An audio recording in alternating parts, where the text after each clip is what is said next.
Bueno, muy buenas noches de nuevo. Ayer tuvimos la suerte de estar aquí junto al doctor Néstor Fernando también.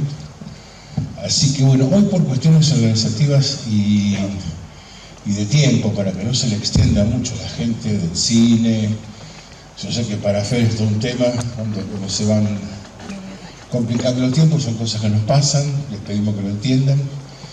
Así que un poco la exposición que tenía pensada hacer la voy a transformar en algo diferente.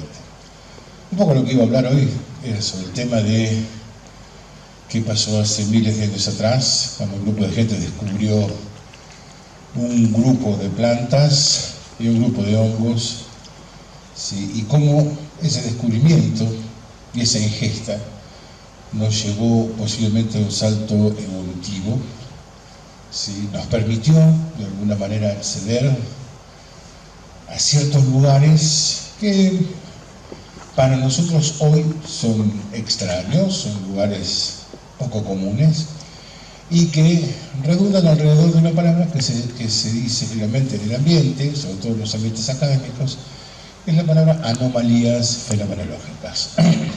Dentro de las anomalías fenomenológicas hay cientos, ¿sí? Pero hay algunas que son de alta extrañeza. El fenómeno UAP o el fenómeno OVNI es uno de ellos. Ciertos sucesos religiosos, como las apariciones marianas.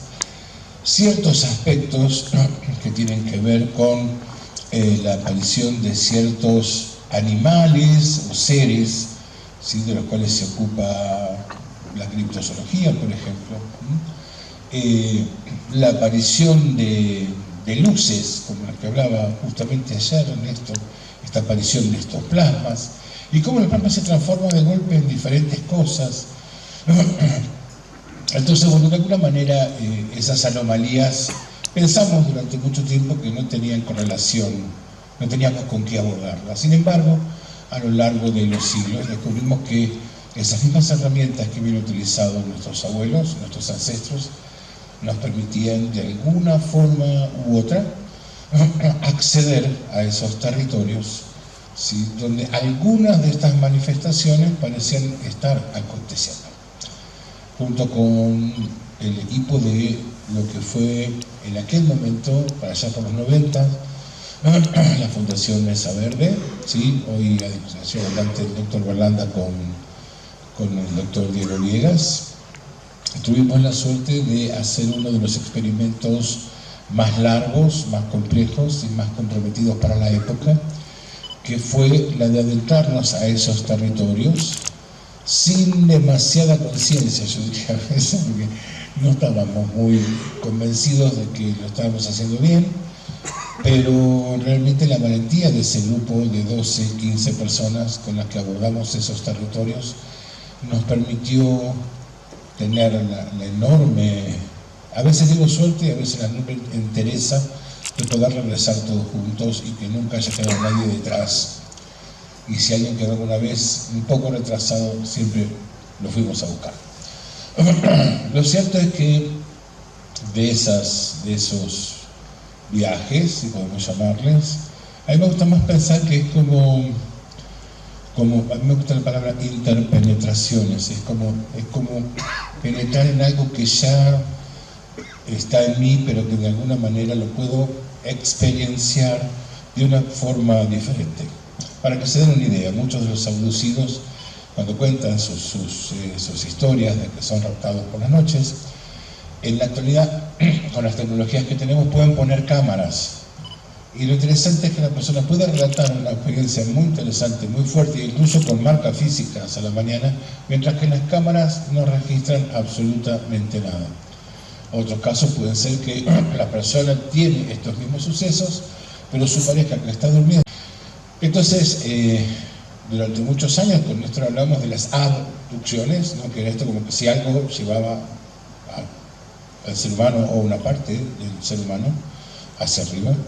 Y ahora tenemos la idea, después de todos estos años, de que en realidad no estábamos yendo para arriba, sino que nos estábamos cayendo en algo. Por lo tanto, empezamos a plantear con el doctor Berlanda la idea de las subducciones. O sea, entramos en como si fueran agujeros que nos permiten penetrar a diferentes capas de la realidad. Y justamente esas plantas sagradas, de las que iba a hablar hoy, tienen esa propiedad. Tienen la propiedad, porque tienen una propiedad química, así que nuestro cerebro recibe de forma muy activa y nos permite cambiar la frecuencia de nuestras ondas cerebrales para acceder a un tipo de vivencia que no suele ser común. Mucha gente lo relaciona a veces con el tema del mundo onírico cuando soñamos, ¿sí? No, estas ondas cerebrales no son iguales a las ondas de cuando dormimos, son bastante diferentes y son muy especiales, y hoy en día sabemos que son dos grupos de ondas cerebrales, de ciclajes del cerebro. Unas se llaman ondas zeta o teta, ¿sí? Y la otra se llaman ondas gamma, ¿sí? Las ondas gamma tienen que ver con un estado de hipersincronización cerebral que recién ahora estamos empezando a poder entender. Sí, me gustaría decirles que hoy las neurociencias tienen herramientas que nos permiten entender con mayor precisión cómo funcionan muchos de estos mecanismos. O sea, unos mecanismos son mecanismos científicos, mecanismos neurofisiológicos, mecanismos neuroanatómicos, mecanismos que tienen que ver con una físico-química particular del cerebro y del sistema nervioso central, y la otra parte tiene que ver con las experiencias que aunque no importa todo esto lo puedo explicar, pero las experiencias son las partes más importantes. Posiblemente sean esos universos, que nosotros creemos que son universos, o endo-universos. A veces llegamos a la conclusión que no están tan afuera, sino que están muy adentro nuestro. Lo dijo recién Juan, ¿dónde están? Acá. Fue muy claro en esa respuesta, ¿sí? Entonces, lo hemos encontrado esa respuesta en varios nosotros decimos percipientes, se acostumbra a decir experimentadores, a nosotros no nos gusta más llamarlos perceptores, percipientes, ¿sí? Entonces, eso nos llevó en esa dirección de poder trabajar durante bastantes años entrando y saliendo de esos territorios. Muchos podrán decir, bueno, pero a ver, ¿y qué trajeron? Bueno, a diferencia de la mayoría, yo diría a diferencia del 90% de los grupos que trabajaron en la misma dirección, incluso en la actualidad, la diferencia de las intrusiones, las interpenetraciones del equipo de endonáutica, como nos gustaba decir, ¿sí? Antes decían psiconáutica, nosotros veíamos que no tenía que ver con una cuestión de los psicotrópicos, tenía que ver con una cuestión de ir hacia algún lugar muy interior. Lo que trajimos fue información y mapas, cosas que no habíamos tenido esa suerte, hasta ese momento no la habíamos tenido, y en la actualidad tampoco la tenemos demasiado. Motivo por el cual algunos de esos mapas y algunas de esas informaciones nos muestran que de alguna manera que todavía no podemos terminar de dilucidar, el tema de las plantas sagradas, las plantas maestras, están profundamente relacionadas con el tema de la conciencia, ¿sí? Y el tema de la conciencia está profundamente relacionado con el tema de las anomalías fenomenológicas. O sea que podemos empezar a pensar en un corpus general de acontecimientos. Ayer el doctor Berlanda nos hablaba de estos plasmas o plasmoides inteligentes que podían haber interactuado desde el comienzo de la vida en la Tierra, ¿sí? Y si realmente esto es una posibilidad, es posible que nuestro propio planeta, ¿sí?, en su conjunto haya desarrollado un tipo particular de conciencia, inteligencia y sintiencia para la cual nosotros todavía tampoco estamos preparados. Imaginen entonces que intentar conectarnos verbal, lingüísticamente con un plasma sería muy difícil, para hacerlo de forma biunívoca, ¿sí? O sea, tipo pregunta-respuesta. Suponemos que se trata de un gran escenario donde se monta una escena para que tratamos de entender ciertas cosas, como por ejemplo nosotros les llamamos donaciones, como regalos, que nos inspiran en ciertas direcciones, que han inspirado a muchos en direcciones sumamente muy novedosas. Seguramente se sorprenderían si supieran, y seguramente dentro de no mucho tiempo lo van a saber, cuáles han sido los alcances de esa ciencia disruptiva inspirada en esas donaciones. Muchos seguramente han escuchado la palabra ingeniería reversa, ingeniería inversa, ¿sí?, de la recuperación de ciertos objetos con una tecnología exótica, ¿sí? Sin embargo, algunos pensamos y tenemos información muy concreta de que en realidad ha sido desarrollo humano de tecnologías exóticas, inspirados justamente en este tipo de cuestiones.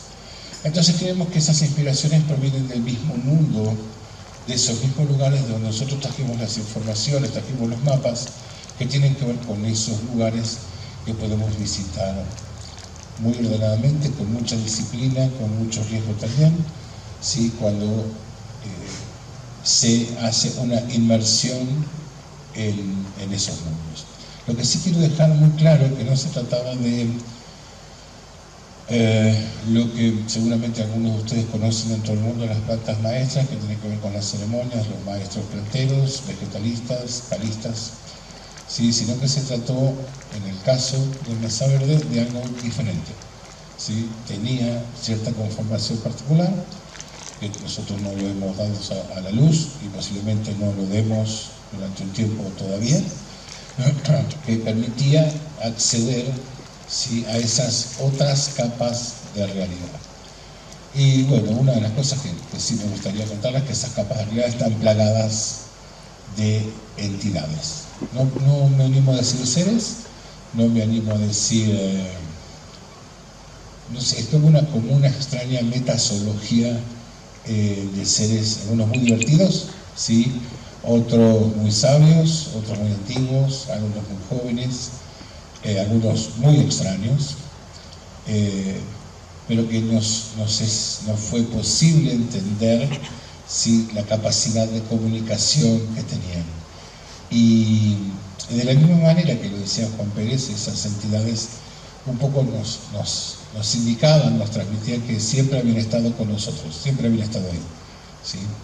Entonces, a través de ese trabajo, bueno, yo empecé a trabajar con las culturas originarias sudamericanas, especializándome en esas áreas, con los maestros del vegetalismo amazónico, y ahí, bueno, Mesa Verde siguió el camino por un lado, nosotros seguimos otra parte con el comunitario Otorongo Huasi, ¿sí?, con comunidades del noroeste, con otras plantas, ¿sí?, y con gente también de Perú, ¿sí?, sobre todo de la parte de Trujillo y la parte de Paucartambo, con otras prácticas y otras técnicas relacionadas con todos estos temas, que redundan en esto que decía, las fenomenologías, ¿sí?, o anomalías fenomenológicas de alta extrañeza. Por ejemplo, puede que en Occidente haya una donación de un objeto que parece mecánico o que tiene apariencia sólida, ¿sí?, pero tiene cualidades exóticas. No tiene tornillos, no tiene plegaduras, no tiene motores, no tiene absolutamente nada que le permita hacer lo que se supone que hace, ¿sí? Mientras que en los pueblos originarios aparecen otras cosas más prácticas. También hay anomalías fenomenológicas, pero mucho más concretas, ¿sí? Aparecen maíces que van a dar la mejor cosecha, aparecen ciertos elementos que permiten batallar las tormentas o los granizos, ¿sí?, o ciertas prácticas que permiten lograr reducir el tiempo entre una villa y la otra, para que tengan alguna idea al respecto. Entonces, en ese viaje maravilloso, nos dimos cuenta de que había que no era una planta en realidad, había un ser con el cual habíamos trabajado durante casi 1 año y medio, 2, pero el cual, por la extrañeza de sus experiencias, lo dejamos en suspenso hasta un momento futuro donde esta entidad fue muy clara anticipar que iba a volver y que iba a ser necesario trabajar juntos de nuevo. Y no era una planta, era nada más y nada menos que un hongo, ¿sí?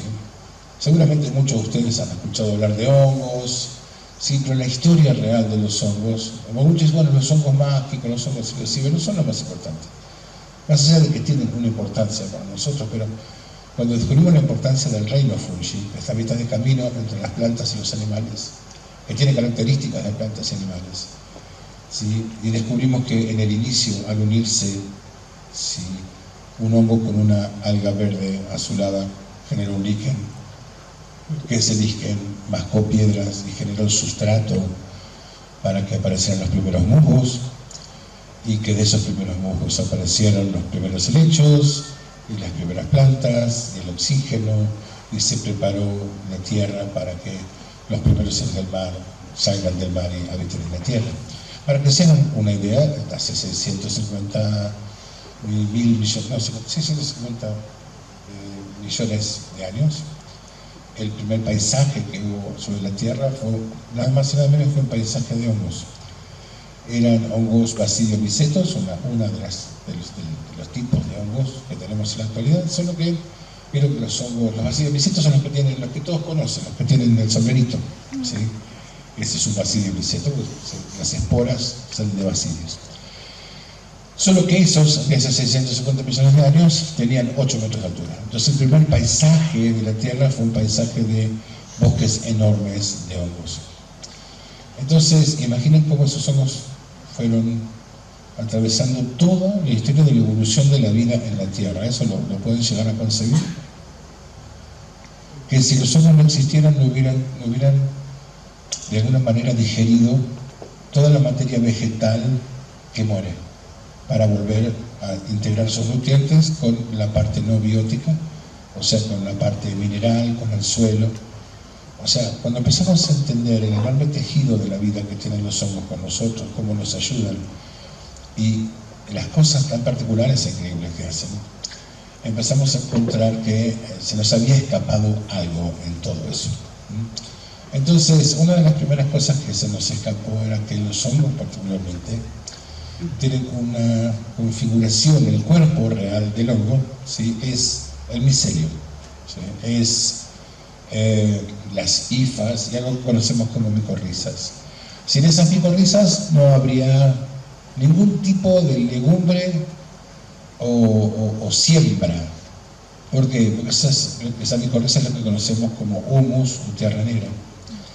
Pero miren qué interesante, ese micelio se une con las raíces de todos los vegetales y se une con todos los minerales de los sustratos debajo de la tierra. Y acá lo que necesito que entiendan es difícil, pero bueno, 1 gigabyte lo entienden porque lo tienen en sus teléfonos, 128, 250 y pico, eso lo entienden, ¿sí? 1 giga. 1 terabyte seguramente lo entienden, porque posiblemente algunas de sus computadoras o discos externos sean de 1 terabyte, pero posiblemente no entiendan lo que es un qubit, ¿sí? Un qubit es algo muy por encima, ¿sí?, miles de veces de 1 tera, ¿sí? Pero ahora necesito que piensen, me siguieron hasta ahí, en 1 tera qubit, no en un qubit, sino en 1 tera qubit. Con la información que hay por debajo de los pies de ustedes en este preciso momento, en todo Capilla del Monte, en toda Argentina, en todo el mundo, incluso debajo de los mares, tiene un flujo de información, ¿sí?, de varios teraqubits por nanosegundo. No por segundo, por nanosegundo. Entonces, ni siquiera la computadora cuántica más grande que tenemos en este momento, ¿sí?, como puede ser Willow, ¿sí?, o algunas otras, pueden tener semejante capacidad de conexión. De hecho, ya se está pensando seriamente en unir la computación cuántica con el micelio para obtener algo mucho más poderoso todavía. Entonces, lo que tenemos que tener en cuenta, que me parece que es lo más importante, es que esa distribución miceliar se parece mucho, adivinen a qué, se parece mucho a la distribución de las neuronas en nuestro cerebro. ¿Por qué las neuronas de nuestro cerebro se parecerían al micelio de los hongos? Pero, ¿saben qué? También la electricidad se esparce por la atmósfera de la misma manera. Cierta geometría particular relacionada con ciertas matemáticas particulares de ciertos vegetales también se relacionan con esa distribución micelial. Adivinen qué más. Las redes como Internet, si hacemos programas que nos pueden mostrar en 2D cómo es esa distribución, es una distribución micelial. Y acá viene lo que une todo este tema con lo que trabaja el doctor Néstor Berlanda. Esa misma distribución micelial es la distribución que tiene el plasma en todo nuestro universo. Ahora, la gran pregunta es: ¿qué tiene que ver el plasma, el micelio, las experiencias de los estados ampliados de experiencia? ¿Qué tienen que ver estas entidades? ¿Qué tienen que ver estas solapas de realidad que vamos encontrando? Bueno, creemos que están todas muy, pero muy relacionadas. Así que bueno, básicamente ese era el mensaje que quería contarles hoy, muy reducido por razones de tiempo, ¿sí? Un cuentito chiquito que creo que puede quedar bastante más que hacerlo más extenso. No sé si alguna otra, no sé si había alguna otra. ¿Ya pasaron? Ah, bueno, pasamos los que quedan, que son simplemente los libros que he escrito a lo largo de los años, en los cuales básicamente he volcado muchas de estas experiencias en cómo me he ido formando en cada uno de esos territorios, y con los abuelos y abuelas con los que he trabajado a lo largo y ancho de nuestro país y fuera de nuestro país. También está, ¿cómo se llama la chica? ¿Tienes idea? No, no hay nadie. Señorita. Ahí el doctor Berlanda me va a asistir. Aplausos, por favor, para el doctor Berlanda, que habla así, hace todo. Es increíble, es el hombre malabar, no se puede creer. Bueno, aprovecho que está el doctor Berlanda ahí, entonces, para que el que quiera hacer, tenemos 10 preguntas para hacer, para ya cerrar, para que puedan ver el documental, así no nos aburrimos tanto. Si hay 10, buenísimo; si hay 5, buenísimo; si hay una, también. Así que si alguien tiene ganas de hacer una pregunta para movernos un poco y participar un poco, sí, la puede hacer. Sí. Eso quería preguntar yo. Te cuento, las plantas psicotrópicas en realidad tienen un contenido mayor de ciertas sustancias, y hay una cuestión que me encantaría que te enteres, ¿sí? Que tienen las mismas sustancias que tenemos en el cerebro. Sobre todo una que se llama dimetiltriptamina, ¿sí? Solo que algunas plantas, o sea, la dimetiltriptamina está esparcida en casi toda la naturaleza, en casi todos los seres vivos, incluyendo el ser humano. Solo que en algunas plantas ese contenido es mayor y produce, ¿sí?, un efecto, ¿sí?, nosotros decimos con esto de fase, nos permite cambiar de fase de una realidad monocromática, monofásica, una realidad total absolutamente acomodada por el consenso, a otros aspectos de la realidad. Tampoco es que sea tan fácil, tampoco es que yo tomo esto y es muy fácil. Hace falta a ver, yo les hago este ejemplo. Para ir a las profundidades, un buzo necesita entrenar muchísimo para poder hacer ciertos trabajos concretos en profundidad. Bueno, para este tipo de desplazamientos entre capas de realidad hace falta lo mismo. ¿Algo más? ¿Alguien más? Sí, ella. Sí, yo quería hacer un comentario con respecto a las plantas. Apareció en internet una información de un peruano en la cual, por intermedio de las plantas, de macetas, consiguió electricidad. No sé si usted tiene conocimiento. Todas las plantas, te cuento, no solamente las plantas producen electricidad, vos producís varios, con una diferencia de voltaje muy alta en tu sistema nervioso central. O sea que la noticia es cierta. Lo bueno que tenía era que, bueno, había conseguido los lugares muy apartados de la ciudad, precisamente los aborígenes ahí en Perú, que tuvieran luz de noche. Totalmente.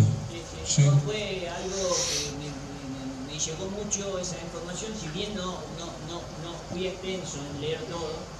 Sería como la posibilidad de empezar a asociarnos con otras especies, ¿sí? Para obtener ciertos beneficios conjuntos en una simbiosis que sea tan práctica para esa especie como para nosotros.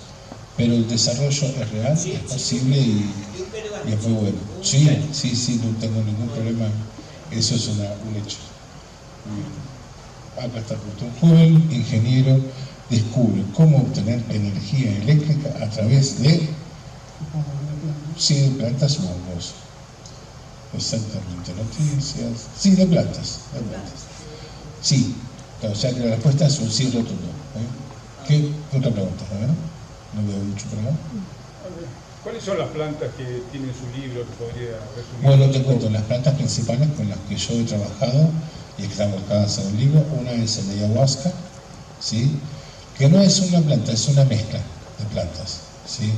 Son dos plantas, es una planta que se llama propiamente, que es una liana, que es el ayahuasca, ¿sí? Propiamente dicha, que no tiene efectos psicotrópicos, y otra planta que se llama chacruna, Psychotria viridis, que es la que sí tiene una cantidad extra de DMT. Acá lo voy a hacer sencillo. La ayahuasca tiene una sustancia que permite que la DMT se activa a nivel cerebral y de forma oral. Esa fue una. Otra de las plantas fue el cactus San Pedro, en Perú.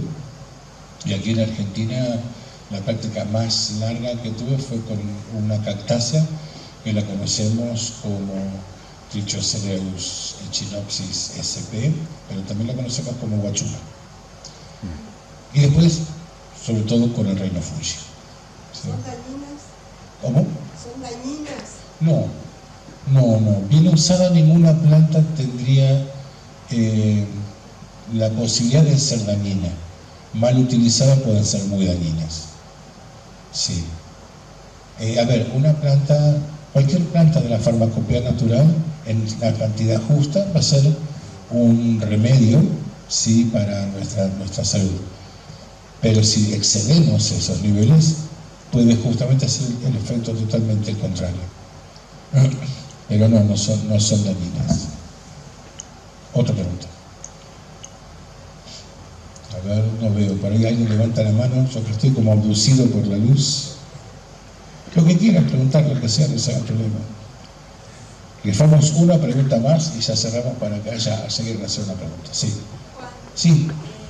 ¿podrías hablar algo sobre el floripondio? Sí. Te cuento, el floripondio es una burmácea. Otra burmácea es lo conocemos como el chamico, la datura ferox y la datura inaxia, ¿sí? El floripondio es conocido en el mundo tradicional como toé, es una planta muy valiosa, muy importante, sirve para muchos casos de enfermedades muy complejas, pero si vos te pasás un poquitito de la cantidad necesaria, tiene efectos adversos muy importantes. ¿Sí? Se llega muy rápido a la intoxicación con el toé, muy rápido, en cantidades muy bajas. Entonces, lo primero que sentís es una sequedad enorme en la garganta y durante muchas horas cualquier cosa que tomes va a parecer avena seca o arena. Es una experiencia para nada recomendable. La otra cuestión que vas a tener un rash, ¿sí? De la circulación periférica cutánea, que vas a quedar rojo como un tomate. Por eso en medicina se habla rojo como un tomate, seco como un hueso, loco como una cabra. ¿Sí? ¿Por qué? Porque claro, el efecto tiene un efecto de despersonalización muy importante. O sea, vos haces un montón de cosas y después no te acordás, en la mañana no tenés memoria. Por eso se usa mucho, ¿saben en qué? Es el famoso caso de la burundanga, ¿no? Que le daban burundanga a la gente, ni se acordaba ni con quién había estado. Eso puede ser una burmácea, que puede ser el toé, puede ser cualquiera de los chamicos. Sí. ¿Cómo se llega? ¿Por ensayo y error o hay otro método? Hay otro método. Fascinante. Hermosa tu pregunta. ¿Cómo es tu nombre? José, le diste el clavo.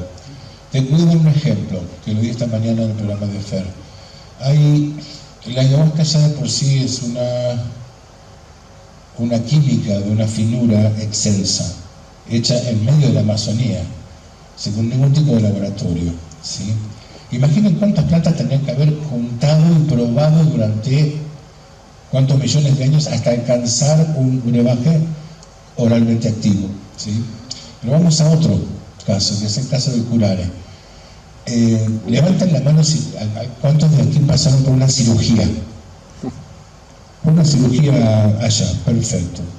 Muy bien, muy bien. Por lo menos que las cirugías nos ponen algo que es la anestesia. Bueno, y después de la anestesia viene la curarina. Para aflojar los músculos para poder cortar. Si no, no se puede cortar, el cirujano no puede cortar.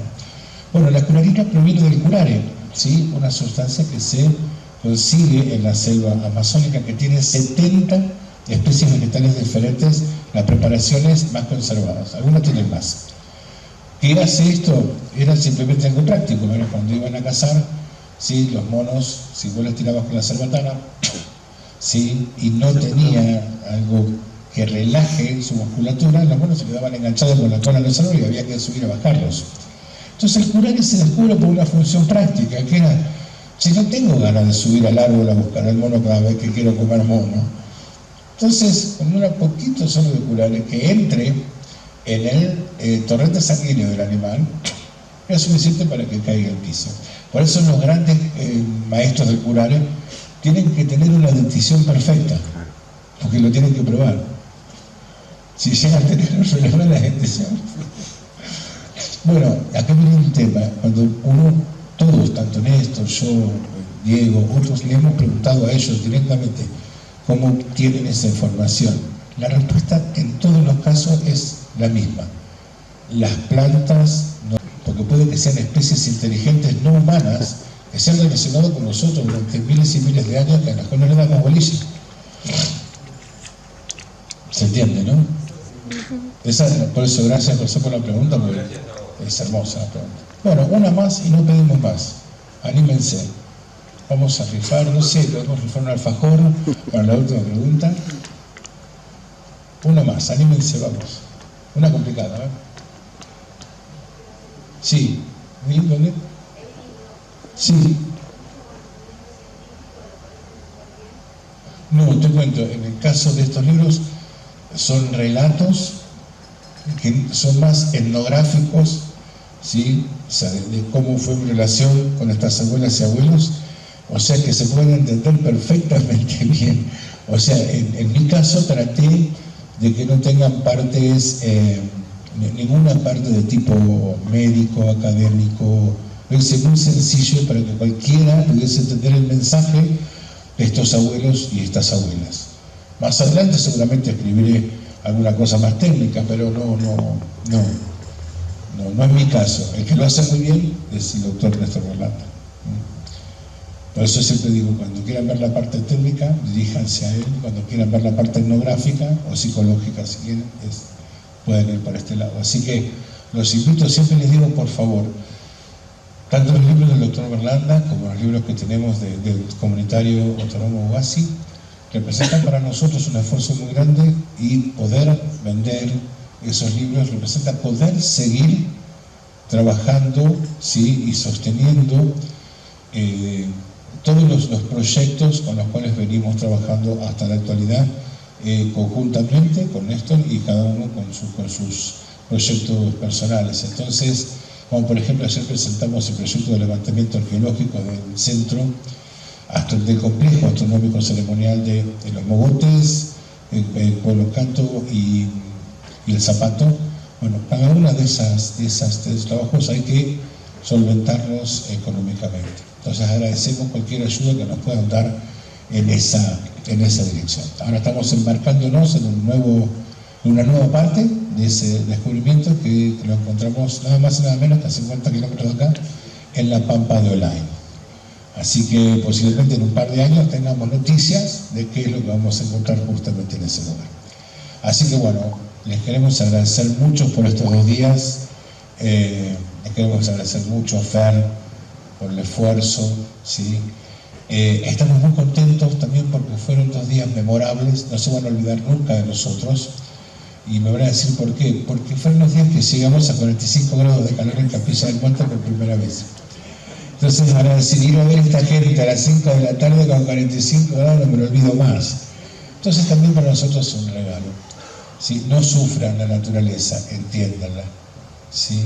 Traten de colaborar con ella de la mejor manera posible. Ese es el mensaje que nos dejaron tanto a Néstor como a mí esos viajes a esos reinos tan particulares. Sí, el mundo va a continuar de una forma o de otra.